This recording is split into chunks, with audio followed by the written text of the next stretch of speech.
I want to speak on this title, Clay in the Potter's Hand. Clay in the Potter's Hand. Can we turn to Jeremiah 18? The book of Jeremiah, chapter 18. We will take the first 6 verses. Jeremiah 18, we'll read from verse 1.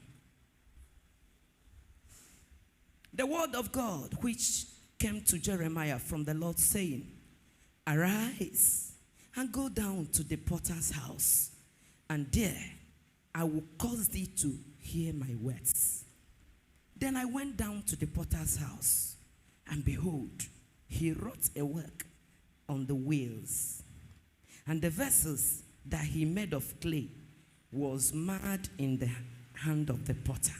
So he made it again another vessel, as seemed good to the potter to make it.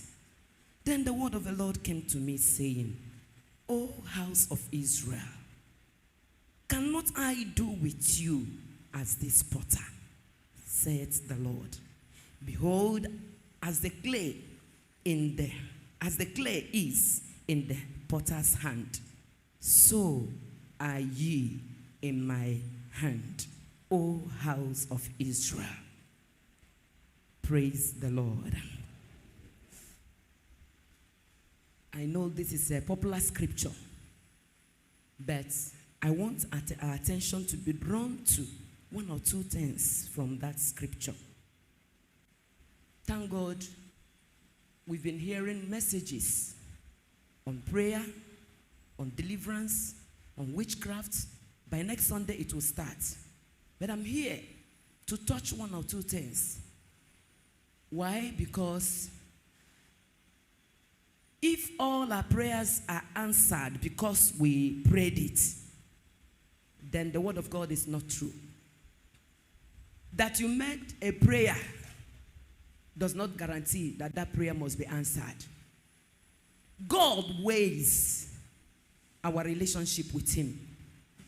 God is interested in the person praying. He can do all things, but he's interested in that vessel, in that man or woman making the prayers. When I read this passage, I felt that something happened or was happening at that time in Israel. And God was watching the situation, watching the scenario. And at a point, he was thinking about what to do to call the attention of his people. You know, it is fashionable today to go to church, to own a Bible, to even answer pastor, to answer anything you want to answer. Nobody is questioning anybody. So anybody can claim anything. I can claim anything. And so today it is difficult to know who is who again. And so I looked at the situation and I felt God was watching his children, watching the priests, watching the members, watching the congregation, looking at the way they are living, looking at what they are passing through, looking at the situations, some going through pains, some going through witchcraft attacks, some going through hardship. Some walk like elephants and eat like ants. Some beg to eat. Why do you discover that even when we are saying that things are not, in short, things are hard, I bet you there are people that are saying, I don't see any hardship. I'm enjoying. I have everything I wanted. And so God was watching his people, and he was not happy about it. And so he had to send his prophet. Go to the house of a potter. When you get there, I'm going to talk to you. I'm going to speak to you. And Jeremiah obeyed and went. And when he came to the house of this potter, the Bible said that the potter was handling clay. He was making a vessel. And at a point, the vessel was not what he intended. God has an expectation. God has an intention for his creature. And so, like this potter, when he saw what he was making, it didn't fit his plan.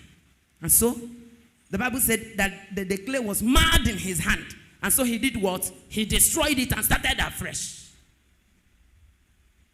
And so now, God asked Jeremiah, because he came to see so that he would be able to convey the message of God to the children of Israel. And he said, "O house of Israel," or verse 4 now.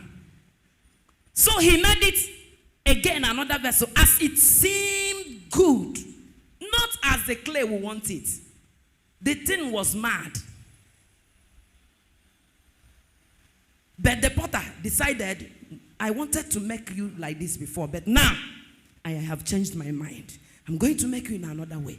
As it seemed good in his eyes. And God asked the question in verse 6. "O house of Israel, cannot I do with you as this potter, saith the Lord? Behold, as the clay is in the hand of the potter, so are you in my hand, O house of Warmen."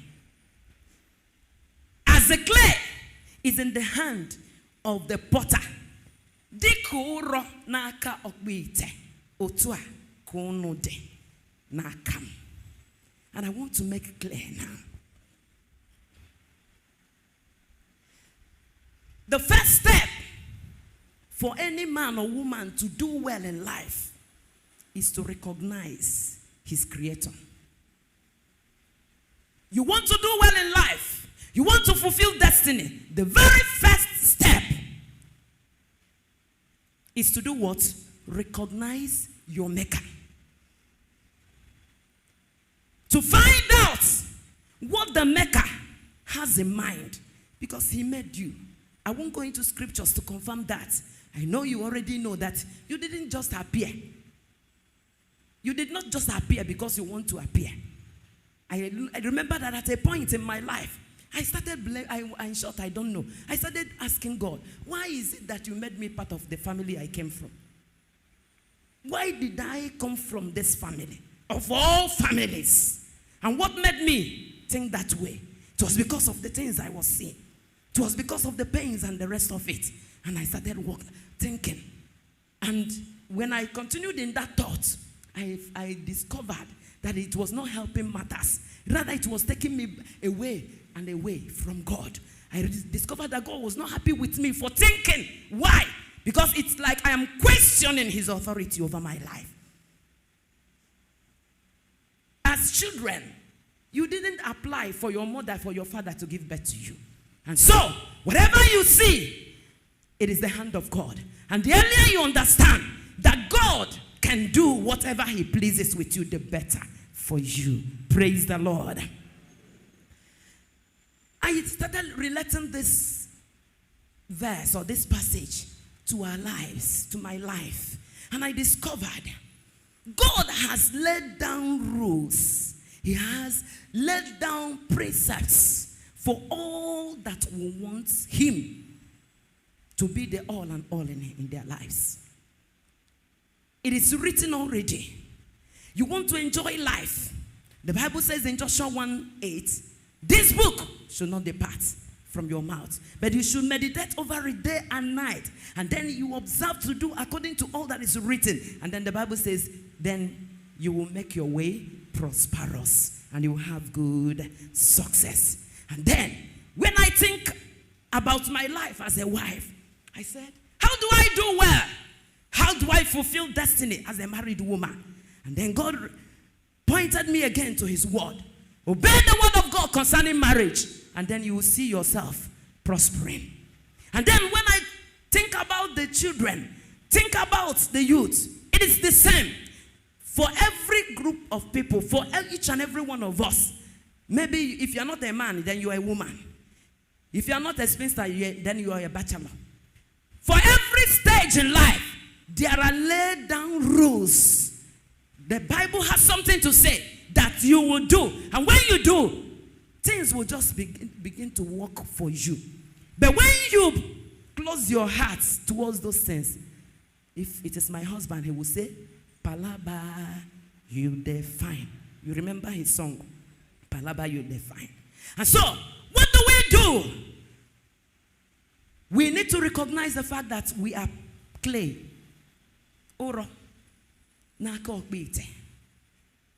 have a creator. He created me. In short, God is my manufacturer.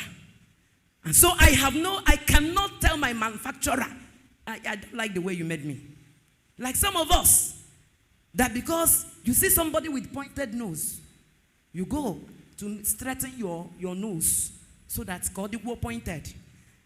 And then for some of us that have big belly, you go to the hospital to ask them, please do something about this stomach. And short, I know, some of you know that there are some people that have died in the course of trying to recreate themselves, trying to make themselves what God did not make them, trying to become white when you are black, trying to have a pointed nose when your own is flat, trying to, what again do we try to do? To make hair very big when you know your own is like mine. Too many things that people do today. If you don't have a gap teeth, you can go to any hospital, they can put a gap there. You have an expressway in your teeth. Because the enemy is keeping us busy with things that do not matter. And God here is trying to call the attention of his people. As clay in the hands of the potter, so are you in my hand. And so from this afternoon, I want you now to, if you have been regretting any area of your life, regretting any part of your body, like some of us, you know, God had the ego. Okay, Rofodo wonderful structure. Ke Ufodo. Isi nanka had her wonderful Mana, we don't have all the same shape. We don't have all the same structure. And then when you look from our head to our toes, you see some people with wonderful hair. Like where I am married to. Wonderful. Wonderful. That if Obuna Madungeki rent to Yere, my people, my husband and his family will be making a lot of money with their hair. Even my mother-in-law. You need to see her hair. And then I came from one that's Ana Yon to Ayo. And then my husband developed one of the days. In short, it has become a thing. We joke about it. He calls me Shabonchawan. I answer. I say, yeah. So, what am I trying to say? Initially, anytime he talks about my hair and the fact that I don't have, say,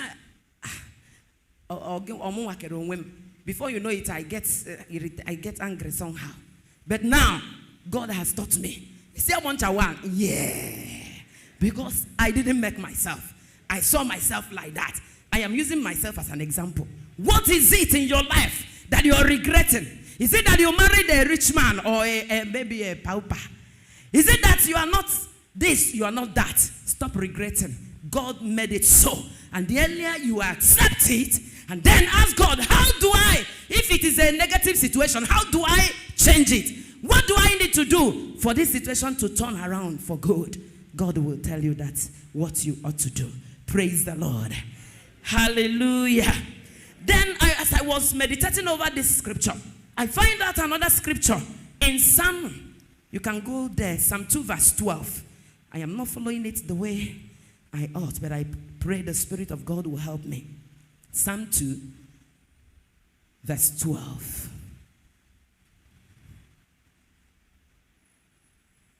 If anybody is there, you can help me to read.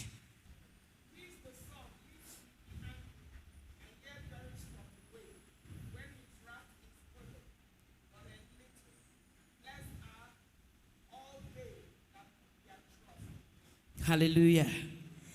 My attention was called or drawn to this scripture. The Bible says, kiss the son, lest he be angry and you perish on the way. Who is the son? Jesus Christ. What does it mean to kiss the son? It is to submit to the leadership of Jesus in your life. It is to pay homage. It is to accept his corrections. It is to agree with him. Just as the clay has no say. Whatever the potter makes that clay to be, that is what it becomes. The clay cannot talk, but in our own case, we are clay, but we have mouth, we can talk. We have we have conscience, we can say anything, we can make choice. But God is trying to let us know, every child of God, God created you and he made you the way you are, put you where you are. Unless you have discovered that it is the enemy that put you where you are, then you need to revolt against it. The Bible says, submit, kiss the son, lest he become angry with you. He becomes angry. And when he becomes angry, the Bible said you will do what? You will just perish. What does it mean? Embrace the son, embrace his instructions, and then you will do well in life. Praise the Lord. We discover something about some of us. You discover that though we are children of God, but many of us have chosen how to live our lives. Many of us have chosen the path to go in life. Many of us have decided how we will have to go without paying attention to the potter himself and the way he wants us to go. And it's causing a lot of problems. It is causing a lot of pain. Why? Once you are not living or you are not being obedient to the desire of the master, the next thing is destruction. The next thing is pain. Why? Because the potter is not happy with you. Praise the Lord. Some of us have embarked on fruitless journeys. Some have laid hand on so many things that did not work. Why? Before we embarked on that journey, before we decided to take that step, we never inquired. We never asked the Lord. And that's why he will keep quiet and you will begin to see a lot of disappointments. I said here that the worst thing that can happen to a man is to be pursuing shadows when God is calling his attention. Somebody can be pursuing shadow, yet God is trying to call his attention. You remember Saul in the Bible. The Bible said, somehow the father's ass got missing. To us, we feel that it is a normal thing that at any time. But that was God trying to get the attention of Saul. And that was why he was still going from one place to the other looking for the ass. The ass was found. And then somehow, as God orchestrated it, he went into the house of Samuel. And then God got hold of him because he had a plan for his life. And if you discover that from what Samuel told him, the ass have been found, but God has another plan for your life. May you discover the plan of God for your life in the name of Jesus. May you follow the instruction of your manufacturer so that it will be well with you in the mighty name of Jesus. You know, when we go our way, when we don't care whether our maker is happy or not, it will lead to destruction. I remember in the book of Judges 14, we saw a man there, a man wonderfully made by God. Though some may say that that's the way God made it, but you can correct me, but I want to let us know, when God is molding your character, when God is trying to adjust or to make you fit into his plan and purpose for your life, if you show that, or maybe you are telling him, giving the impression that, no, I want to go this way, I want to go this way, at a point, God will leave you. That's why the Bible says, in a great house, there are vessels, some to honor and some to dishonor. But if any man will purge himself, that means that there's an extra mile to go. There's extra mile to go. If you purge yourself, the enemy will be pushing you this way. Say, no, I won't go that way. That's why in the book of James, the Bible says, resist the devil and he will do what? He will flee. Resist him. That means the enemy will come, forcing you to go against your maker, forcing you as a clay to say no to your maker. But the Bible says you can say no to him. You can resist him. You can submit to him. How do you resist? It is by submitting. Find out the will of the Father, and then God will help you. It's not because you can do it by your own mind. But find out. At every point in your life, discover. Find out for yourself. Am I in the will of God? Is this thing I'm doing? Is this journey? Is it okay by God? Or am I just doing it because I want to do it? Hallelujah. You know that's something I was talking about. God had given an instruction. You must not marry from the people of Philistines. You should not marry from there. That was why when he raised the issue about his marriage and somebody he wants to marry, the parents quickly told him, no, you can't go there. We have been instructed not to go there. But he said, oh, you are just wasting my time. She pleases me well. Get her for me. You know, sometimes, Oju and you see, there's a way we behave.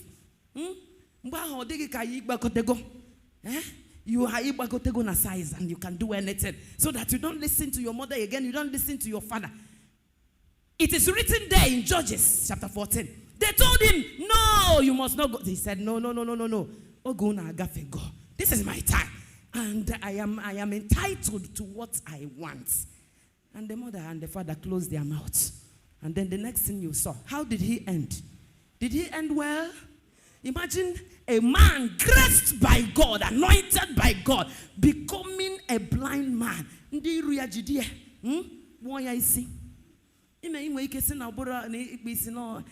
you know that some of us here took your glory? You are just there making empty noise because you don't want to put yourself in the center of God's will. God has a will, and the earlier you locate that perfect will and stand there, I tell you, you will be struggling in life. So, when God was trying to get the attention of Samson, he felt, no. And then the enemies got him. They removed his glory. And the next thing was that Hawarehe removed his eyes. Imagine what it means. They brought him among themselves. Like some of us, you see yourself in the midst of witches in the dream. You see yourself in their midst, and they are taking decision against you, and you cannot do anything. It shows that something has gone wrong already.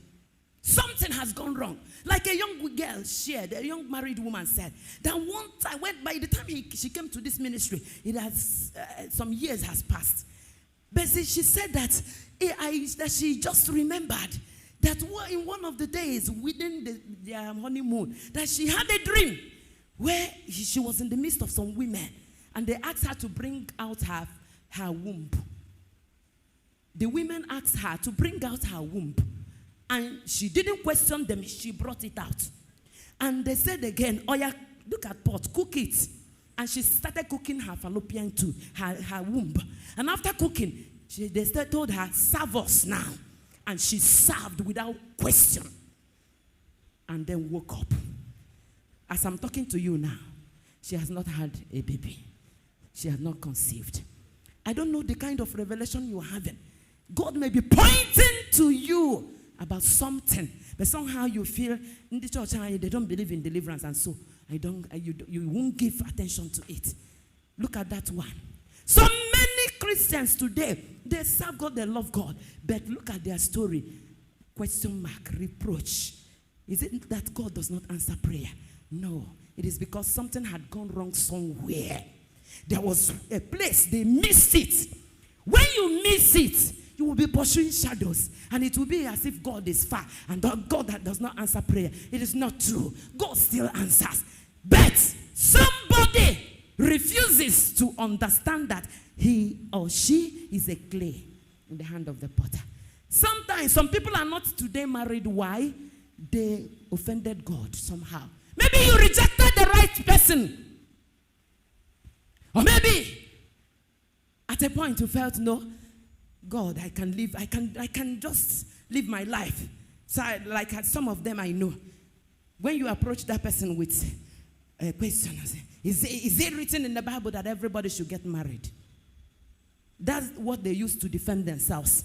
But have you found out from your maker whether he wants you to get married? If you have found out, wonderful. If you're a Catholic, go and become a priest. Hebrew a woman, go and become a sister. Kaimara neighbor what? Sister.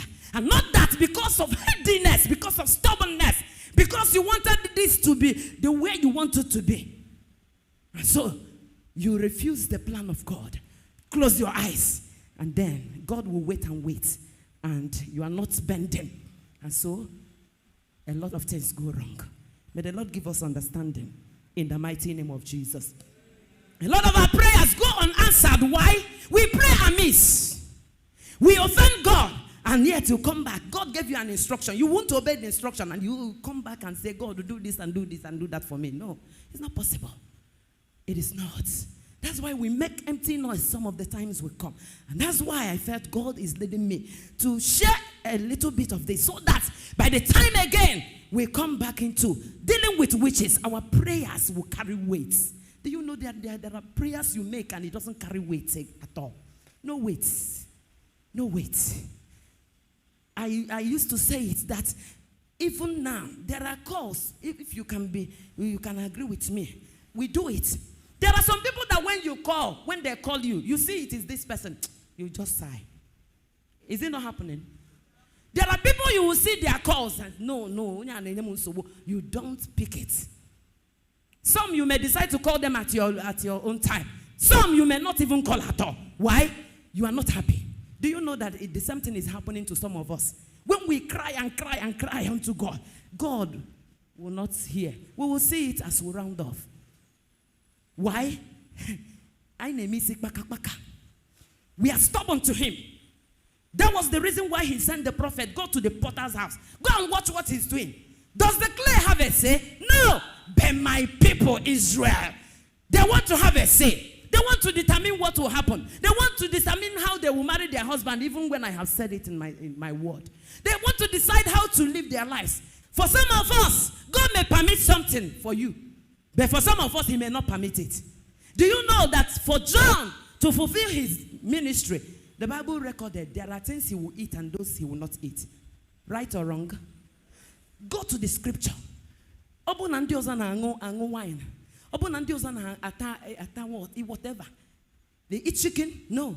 What was the food for John the Baptist? Locust and honey. Locust and honey. Because God has said, you are not like the other person. You are a peculiar person unto me. For the ministry I have for you, you must depend on locust and honey. And do you know, he doesn't wear anything. No? Do you know? Animal skin. So no matter the fashion, no matter Kenewi, or they will rejoin. Or they will rejoin. Because God has orchestrated the pattern of life he wants him to live. And he aligned himself with that. And then the question is, have you found out what God is permitting and the one he doesn't permit in your life? Have you found out? Some of us, we can wear anything. We can dress anyhow. We can appear anyhow. Thinking that now, we are in the same church. We are in the same church. I tell you, the earlier you listen to God, the better for you. Don't do things that because others are doing it. Don't even go to market and buy anything because no, find out from your maker. Otherwise, you will not know that heaven has backed you. Imagine John. He doesn't eat what he wants to eat. Those things are available for him as an only son. John only son. Or was it recorded that he has siblings? No. An only son. So I know Zachariah and Elizabeth would have been providing everything. But because of the call of God upon his life, God said, no, you don't go there. Like some of us, Mandinable dreadlock. Because you see some stars, celebrities do that. I asked somebody about, he appeared somehow. I asked him why. I was saying that he lost so and so. He said, is that why you should go this way? Do your parents permit it?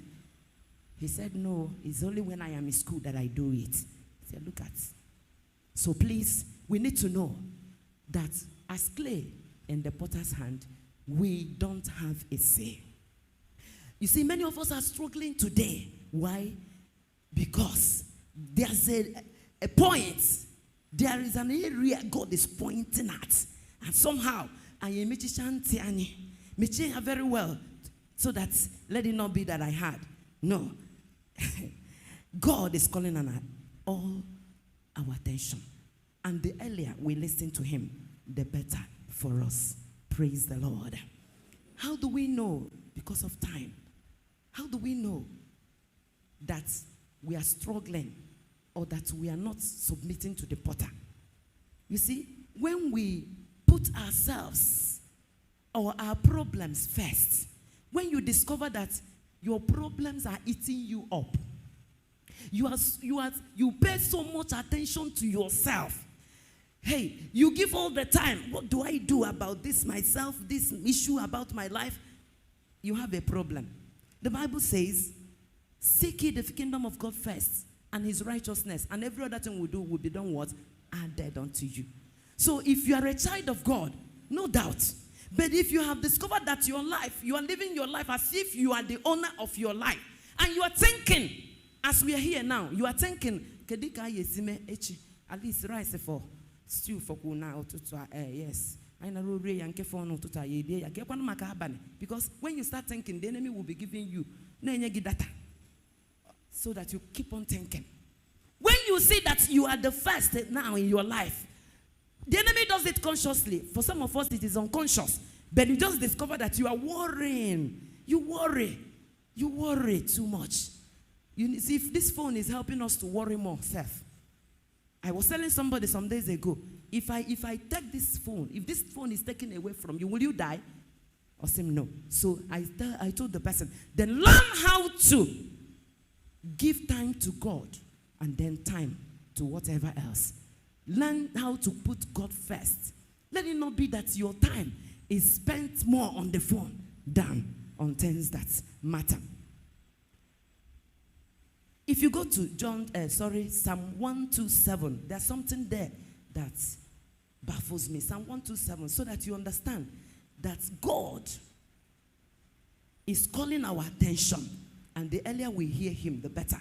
Verse 127 verse 1. Except the Lord build the house, the labor in vain that does what?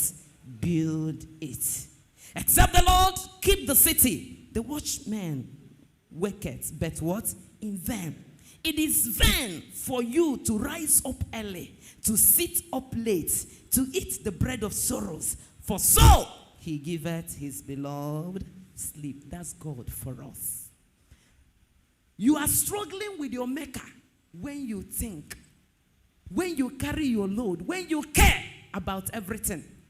I had to listen to one of our speakers here on marriage, on what to do to get married. And he called it sleeping concept or something like that. Sleeping what? Concepts. For Adam to get a wife, what happened? He had to go to bed. He had to sleep. He was in deep sleep. And then God brought out the wife. And so, for some of us that think that it is by power and by might, if I don't do this, nothing will happen. They won't see me. Forget it. If I don't do that like this, they will not see me. It is God that does it. If you are a child of God, learn to obey instructions. Learn to be where God wants you to be, and learn to do what God wants you to do. And the rest, God will perfect it. The Bible says, it is vain for you. 4 o'clock, you need to go. Wonderful. But except the Lord blesses that struggle, it will not yield any result. So the earlier we listen to the potter, God, what do you want me to do? I tell you, it will be better for us. What do we do when we discover that Chineke, Jidema, and he gives it to whoever he wants to give it to? What do we do? You get mad with pleasing this God. Get delighted in the things of God. Love God with all your heart. Obey all the scriptures. Bear the word of God. And let's see what if God will not bless you. Is it not written, far be it from me that I will not honor those that honor me? This God is good. Praise the Lord. Try him. Obey the simple instruction. Keep yourself where God wants you to keep yourself. Behave the way he wants you to behave. Do the things he wants you to do. Don't look at others. Don't copy others. Do what your master wants you to do. If you are married, do what your husband wants you to do. Our husbands, the Bible says they are our lords. Go to Psalm 45 verse 10. It is in your obedience to the word of God as regards to your husband that God will give you the desire of your heart. But when you want to fight it out, when you want to do it the way you want to do it, I tell you, you will be kicking against the rock. You will be kicking against the rock. I think it was that the woman that said that if women will understand how God has made marriage, they will not be having the problems they are having. That submission, very important. Very important. When we struggle with God, or we struggle with God when we look unto man for help. You can see that in Jeremiah chapter 17. You are struggling with God. Anytime you look unto man for help, anytime you leave your prayer to go to ask help from man, you are struggling with God. You are not submitting to God. You are not submitting. 17, Jeremiah. Let's see what God said this. Chapter 17, verse 5. The Bible says, thus said the Lord, cursed be the man that trusted in man, and maketh flesh his arm, whose heart departed from the Lord. Cursed be that man. Anytime as a child of God, instead of kneeling down to pray, instead of fasting, declaring fasting over an issue, you take the easier way of maybe looking for somebody to help you. You are not submitting. If you go to the book of Ezra, I think chapter 7 or chapter 8, the Bible said even in the land of captivity, they prayed and prayed to a level that God answered and gave them their request. It was granted unto them to go back to Jerusalem. And so the next thing now, the money had been provided, everything had been provided, but security is the next issue. Instead of Ezra to go back to the king to ask the king, give us some band of soldiers to take us, to accompany us back to Jerusalem. What did he do? The Bible said he called a solemn assembly. He called on the people, come. We will not go to beg this king for security or for soldiers. Rather, we are going to entreat our God. If God answers prayer, then let's call on him. He will answer us. For 3 days, they fasted, they prayed, and asked God, thank you for the favor you have granted us. Now that we are going back, look at us as we are. No, nothing, no covering, nothing. But we know our help is in your name. For the Bible made it clear that the name of the Lord is a strong tower. The righteous runneth into it, and he is what? Safe. So, as we go with us. Cover us and shield us, so that the heathens may know that our God is faithful. He can protect, and he can save. That's a man that understands his position in the program of God. He understands that as clay, he has to depend on his maker. Not depending on man. Not going to ask man, please help me and do that and do. No. It is because you have not tried it. If you have cried and the answer has not come, wait, it will come. But as soon as you go, like Asa did, you know, life is in stages. If you pass stage 1, you will be re-examined again to go to the next stage. God delivered him at one point when the enemies rose up against him. He depended on God, and God gave him victory. I think in 2 Chronicles chapter 16, you can read it from verse 1. But now, when another set of enemies rose up against him, he felt, I can't face this once. What did he do? He went to ask for help from another king. And what did God do? God was not happy with him. And so God had to send a prophet to him and said, when so and so came against you, you trusted me and I delivered you. Did I not deliver you then? Why did you now go to seek for help where there is no help? And the Bible said, from now you have wars.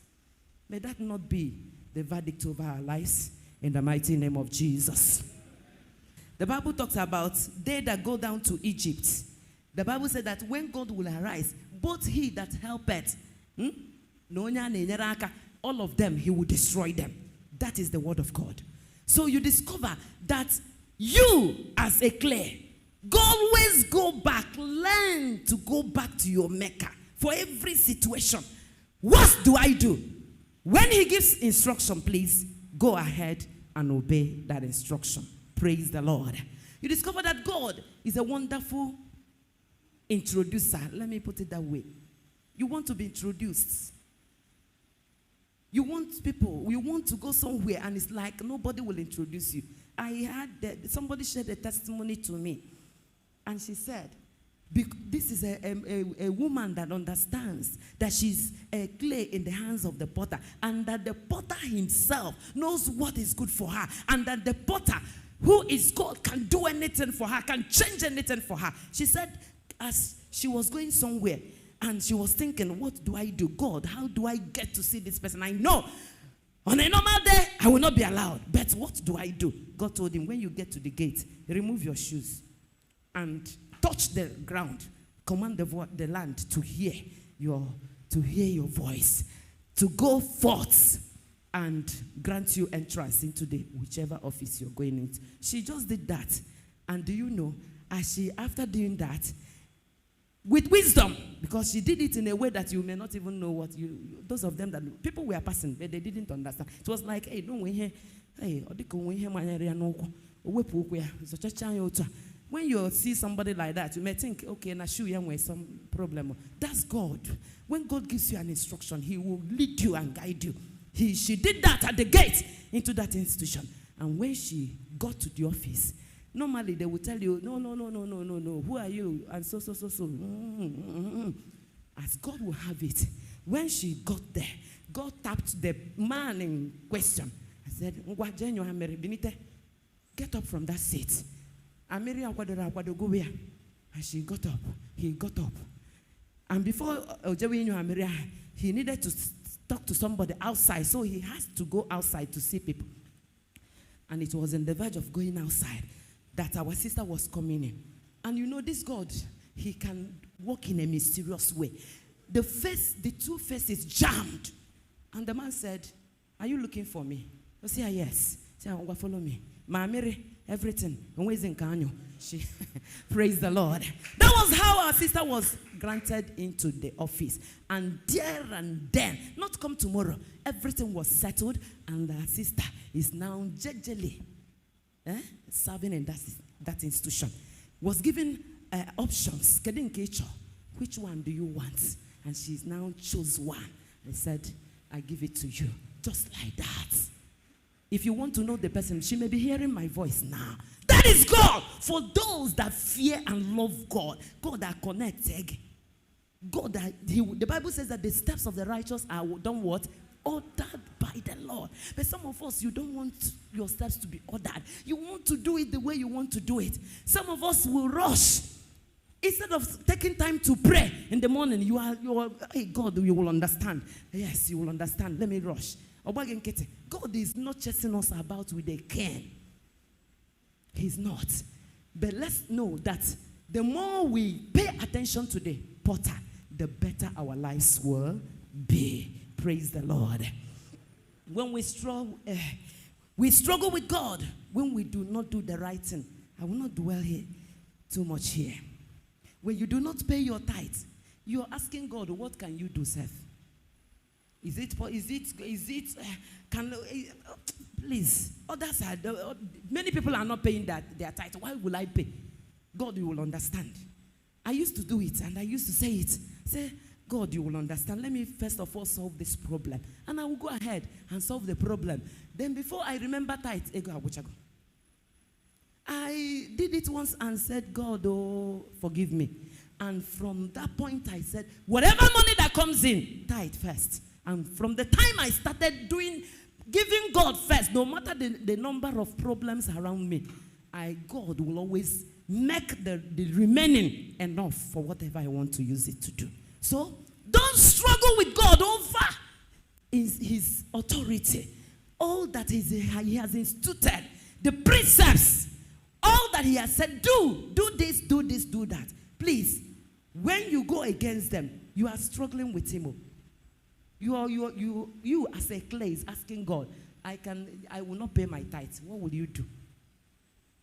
And the heavens will close. And then you begin to cry. You begin to pray. And God will not answer immediately because you have not obeyed God.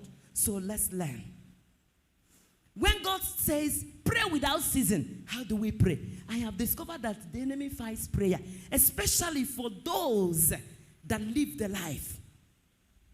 You are righteous, but you discover that it is a struggle. Some don't even believe in spiritual warfare.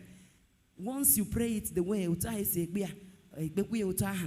not knowing that there's a level. You know, Job, at a point, he started blaming his day of birth, blaming everybody.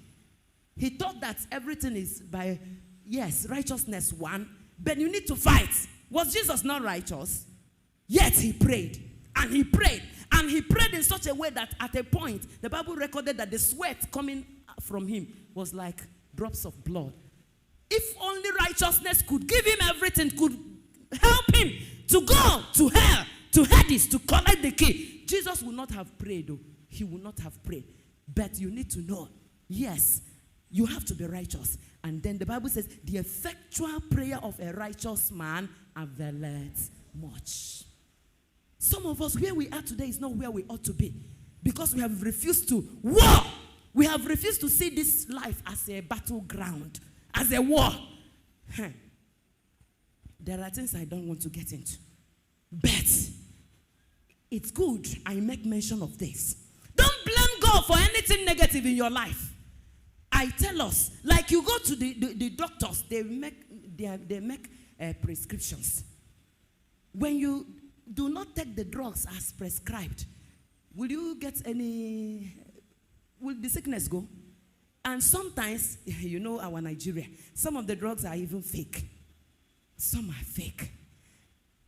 You discover that, okay, assuming the doctor prescribed, what's the name of one antibiotic? Maybe augmentin. He said, Dr. Otaro, think Zipro will be better for me. And you go and start taking Zipro. Did you obey the instruction? No. No. So also, for every problem, there's a level of prayer and there's a specific kind of prayer that will solve that problem. Targeted prayer, not all prayers. That's why our daddy has taken time to write the books and then the teachings here. So that when there's a problem, you locate, you'll be guided into the area of prayer you need to do to get rid of the problem. Praise the Lord. So we struggle with God. We question our maker when we make little of prayer. When we live in unforgiveness, you live in unforgiveness, you live in bitterness, you are jealous, you are a child of God. It lowers your guards. And God will not be happy with you. But I want to look at the dangers of questioning the potter. Number one, it leads to delay in divine agenda. When you are struggling with your maker, do this. You said, no, marry this person. Father, you could say, you got a feet rum, and so on and so forth. You will be delaying divine agenda. I say it anywhere I have the opportunity. When it started with me and my husband, Chineke, it was not what I bargained for. The gap was too much. And coupled with the fact that it's not where my people used to go. They said, And the enemy arranged it within that period that somebody married to that side had to come back home. Said they had an Hey! It was very difficult to take that decision. Difficult! Abandoned by everybody. Abandoned. When I mean abandoned by everybody. But I had to go back and say, God, somebody told me, God will say, you can still go back to that God and say, Chineke, nanka hada baron. Check, just check it. That we can come back together. will they help me in prayer to change the will of God? I looked at the person and said, please, when God tells you what to do, look for prayer partners to ask him to change, not to me. And so on and so forth. Those of them that asked me to ask for a change, today, they are begging from me. Those of them that rose against me then, because they just felt, Nanya Madu, or Dabara. Oh, it's not worth it. Oh. But today, things are no longer the same. Praise the Lord. Are you delaying the program of heaven for your life? Are you messing up the program of God just because you are questioning your maker? You know, Saul messed up the plan, the program of God for his family and for his generation. You know, when God chose him to be a king, he said, forever, from your generation, from generation to generation, you'll be producing king. But at a point, because he went against the plan of God, he disobeyed God by listening to the people. What happened? God repented. May God not repent over your head in the name of Jesus. God said, I repent. It pained me that I made you king. From now, the kingdom has been taken away from you. Not just that Saul messed up his own life, messed up the program of God for his life. He messed it up for his generation. Because even after him, his sons will continue to produce king in Israel. But because of that disobedience, twice, God gave him a second chance. He messed it up. May you not be a Saul in the midst of us, in the name of Jesus. So don't close the door for your children. Don't close the door. And I want to make it clear here now. As a man, you are the door into your family. Think about the generation after you. Think about your children. What are you preparing for them? What legacy are you laying for them? What doors are you opening and closing for them? Will they remember you and say, thank God for our father. He laid a good foundation for us. Or will they say, will they regret you as a father and say, like I used to regret why I was born in my family. Not just because of my parents, but because of what is in the foundation. So it's good you know, as a father, you are a door. Even as a mother, you are a door into the lives of your children. And then as children, know that your life is like a farm. Whatever you want, sometimes consciously or unconsciously, you are sowing. Be conscious of what you are sowing in your life today. Be conscious of the life you are living today, because tomorrow, any seed sown must grow. It must bear fruit. And if it is a good seed, you will begin to enjoy. But if not, you will bear the consequence. So, when we struggle with our maker, we delay divine agenda and we mess up divine program. Not just that. We provoke God, and when he gets angry, like we read in Psalm 2 verse 12, the Bible says, kiss the son. When God talks about kissing, it means come close, submit, love that person. He said, least he gets angry with you and you perish in the way. How far are you from Jesus? Are you among the people that call him Lord, Lord, Lord? You just call him. You quote the scriptures, but you don't obey. Just on Saturday, yes. No, on Friday, a young girl came. I had given her this book on the beast that destroyed the best. And then, your destiny, your choice. And she went and read it. And she said, I want to see you. There are issues I want to discuss with you. And she came. And she opened up and said, I love the book you gave to me. And it's like I am at the verge of surrendering and compromising. I don't know why it was within this period that you gave me this book. Look at where I go. Look at where I am even living.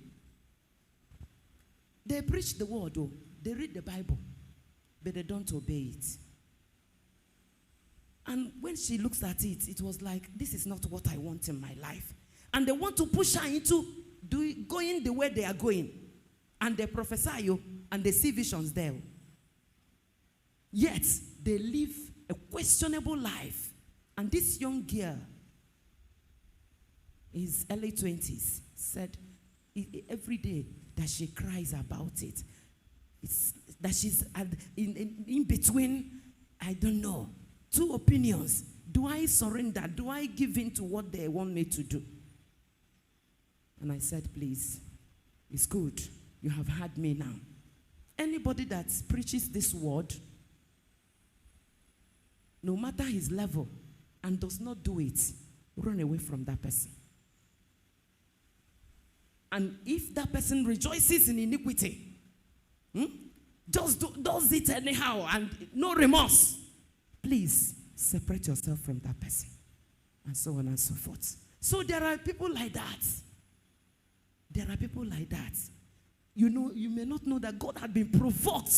God is not happy with you. So that your prayers will not be in vain. God still answers prayer. God still makes way where there seems to be no way. God is still in the business of putting people in wonderful positions of authority. You don't need to beg for it. You don't need to look for anybody to introduce you. Let God be your I am. Let God be your long leg. And when he does it, oh, you'll be happy he had done it. When we struggle with our maker, we close doors of blessings. Jeremiah 18, 16 and 17. It leads to desolation. Desolation. We may not read it because of time. That same Jeremiah, when God has talked to them, he says, desolation and shame. That's why you lay hands on that, lay hand on this. Oh my God. Don't ever trust in anything on earth. Maybe you think you have money today. Do you know that God can blow on that money, everything? Don't ever say that, oh, I have this, I have that. No. In a twinkle of an eye, a rich man can become a poor man. That is the Bible for you. So all we need to do is to kiss the Son. Make God happy. Let God be pleased with you. And I tell you, even if anything is happening, God will keep his own. God will protect you. God will make way for you where there seems to be no way. In verse 17 of that same chapter, the Bible says, God will turn his back. Have you seen a man on whom God has turned his back? You see shame. I was trying to help somebody. From the time I made up my mind to help that somebody, hell was let loose. When I mean hell let loose, it was like, this person, no, you can't help him. Do you know about Sanballat and Tobiah? Sanballat and Tobiah. When Nehemiah came to rebuild the walls of Jerusalem, they said, The Bible says it grieved them that somebody has come to help to rebuild the wall of Israel, wall of Jerusalem. What did they do? They fought it. They said, no, this wall, as long as we are here, it will not be. Do you know there are some people like that? You decide to help them, trouble. You begin to face battles upon battles just because you wanted to put in your money to help the person. And when it was like, I am breaking through now, and that I have done something to help her. Do you know the letters I had? That they told her, if you cross River Niger, you are dead. You may not understand, but I want to tell you, let's be guided. There are some of us, because of some things done sometime, heaven is not pleased. And so every prayer is in vain. Any help any man can want to render to you, it will amount to nothing. So I told another person, I said, I am doing the last for this person. If this doesn't work, and then I will console myself that I have tried. Because when Debo, permit me to say it in Igbo, one of the village here.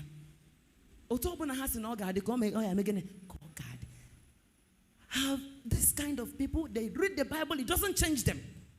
They go to church, they clap, they go home. So Chineke bo onye di otu o de na mbo. So we as human beings, we obey God. God says user.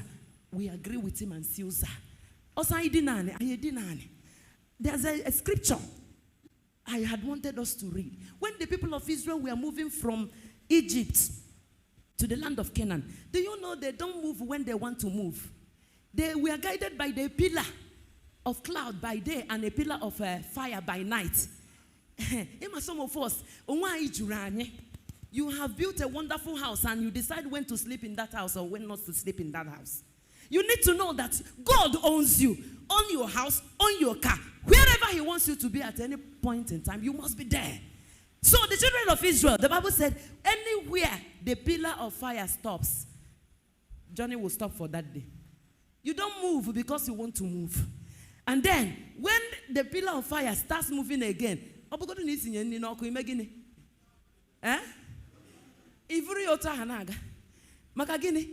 the one determining your life or what happens in your life. It is God. And the earlier you understand it that way, life will be so enjoying. Some of us, the Bible says, Jesus said, we are not of the world. We are going somewhere. And so the enemy will be making life so tight for you because you want to fit into the world. No! You don't fit in. You don't fit into the world because you are not of the world. You don't struggle with your maker. You don't struggle. Another scripture I wanted to read, but because of time, in Numbers 14. You know when God told them, hey, I will take you. I have heard your cries, and I will send you out of Egypt to the land of Canaan. And so at a point, God fulfilled that promise, and Moses appeared, and they started moving. You know what it took God to move them from Egypt to the land of Canaan? But do you know, from the scripture we discover, there were some people among the multitude that were not happy with that arrangement of God. God said, you are sojourners here. I'm taking you to a permanent land. But some people are not comfortable with it. How do we know? Or how did I get to know? When there was trouble on the way, they said,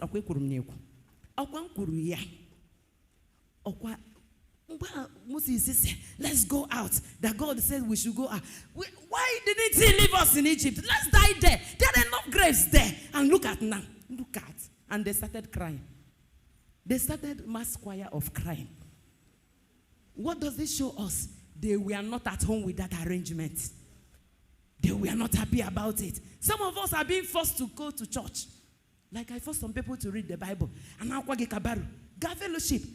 You forgot that the Bible said, do not neglect the fellowship of brethren. And then when you are being asked, you forgot that the Bible says in Joshua chapter 1 verse 8, this word should not depart out of your mouth. You should meditate over it day and night. But the murmurers and complainers, it didn't sink well with them. And that was why they said, Moses said, where you go? And at a point, this big stone can have to war Moses and Joshua. If God didn't intervene, these two men, because they felt that they are leading them where they don't want to go. Are you a child of God, but you want to be let loose to live anyhow? You are not. You are missing it. May God give us understanding in the mighty name of Jesus Christ. In Isaiah 45 verse 9, the Bible says, woe to him that striveth with his maker. Let's bow our heads. Woe to him that striveth with his maker. Think about your life. Is there any way you are striving with God? Is there any way you don't want to be controlled? You don't want to have your way. You want to go the way you want. You don't want to care about any instruction. You want, no. It leads to shame. God can back you. God can turn his back to any man or woman that is questioning his authority in his life. Can you examine your life? You can even ask God, is there anything I'm doing now that you have not approved for me to do. I tell you, God is not far, but our stiff-neckedness makes it look as if God is far. No, he's not far. The Bible says, draw nearer to me. Kiss the Son so that he will not get annoyed with you. How far are you from this God? Get closer, and then you will begin to enjoy the blessings of God. And then when you pray, your prayers will be heard from on high. You can make peace with God. If you know you are towing the wrong direction in life, just like Jonah, God said, go to Nineveh. Go to Nineveh. And Jonah said, God, you don't understand. And he headed to Tarshish. Is there anybody like Jonah here? You want to make a U-turn to God. You want to face God squarely. If this God is real, I want to see it. I want to experience it. God is ready. If there's anybody like that, you want to make a U-turn. You have been going your own way. But today, you want to face God squarely. I want to give you some minutes. You can stand on your feet. You want to say, God, I have heard your word. And I want to face. I want to give you all my time. I want to give you every aspect of my life. You are here. You can stand on your feet. And then I pray with you.